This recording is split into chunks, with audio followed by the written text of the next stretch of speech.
Di bulan Desember ini, Litbang Kompas melakukan survei terkait elektabilitas partai politik dan kaitannya dengan elektabilitas pasangan Capres dan Cawapres Pemilu 2024. Dan berikut informasi selengkapnya untuk Anda.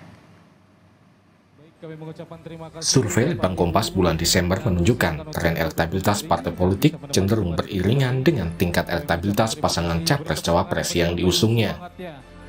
Di bulan Desember, hampir semua parpol pengusung Prabowo Gibran mengalami tren kenaikan suara. Partai Gerindra menjadi parpol dengan elektabilitas tertinggi. Gerindra meraih 21,9% suara. Partai Golkar berada di posisi ketiga dengan raihan suara 8%. Begitu pula dengan PAN yang naik tipis di angka 4,2%. Hanya Partai Demokrat yang suaranya turun dari 7% menjadi 4,5%. Sementara elektabilitas parpol pendukung Ganjar Mahfud di survei bulan Desember ada yang mengalami penurunan. PDIP yang sebelumnya berada di posisi teratas tergeser ke peringkat 2 dengan raihan 18,3% suara. Sementara P3 hanya naik kurang dari 1%. Sedangkan partai politik pendukung Anies Muhaimin juga mengalami penurunan suara di bulan Desember ini. PKB turun tipis di angka 7,4%. Nasdem dan PKS juga mengalami penurunan suara jika dibanding survei bulan Agustus lalu. Nasdem meraih 4,9% suara, sedangkan PKS di angka 4,5%. Faktor kalau kita bicara kenaikan Gerindra ini tentu saat ini pemilih itu sudah mulai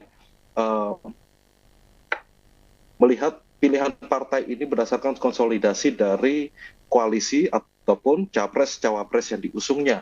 Kita lihat bahwa di koalisi paslon 02 Prabowo Gibran ini sebagian besar partainya ini memang mengalami efek ekor jas. Sementara itu untuk PDI justru kenapa menurun ini juga karena lagi-lagi faktor kita bisa bilang capres dan cawapres yang diusungnya. Penurunan dari partai-partai di koalisi Ganjar dan Mahfud MD ini cukup besar dibandingkan partai-partai di koalisi lainnya. Wakil Ketua Umum Partai Gerindra Budi Satrio Jiwandono mengapresiasi kinerja kader yang telah berkontribusi meningkatkan elektabilitas partai. Namun ia mengingatkan kader terus bekerja keras karena pemungutan suara masih lama. Bahwa survei itu menggambarkan sebuah posisi di suatu saat survei itu dilaksanakan. Dan kita tahu bersama bahwa masih ada sekitar 60 hari lagi sebelum tanggal 14 Februari.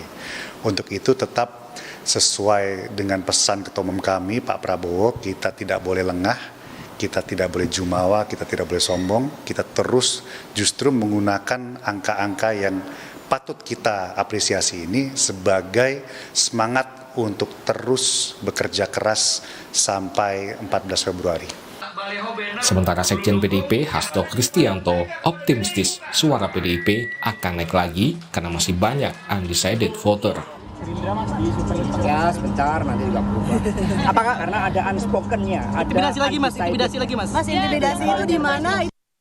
Hal senada disampaikan Wakil Ketua Umum PKB Jazilul Fawait. Jazilul bahkan optimistis suara PKB nanti akan bisa menyalip Golkar di posisi ketiga. Saya yakin PKB akan melampaui suaranya Partai Golkar. Karena apa? Karena memang PKB atau semangat kader-kader PKB ketika Caimin atau Gus Muhaimin masuk di kertas suara Pilpres makin menambah semangat sekaligus optimisme dan kerja dari para calon anggota legislatif PKB. Pemungutan suara pemilu 2024 akan digelar pada 14 Februari mendatang. Masih ada waktu sekitar 2 bulan bagi parpol untuk mengenalkan program sekaligus menaikkan elektabilitas. Tim Liputan, Kompas TV.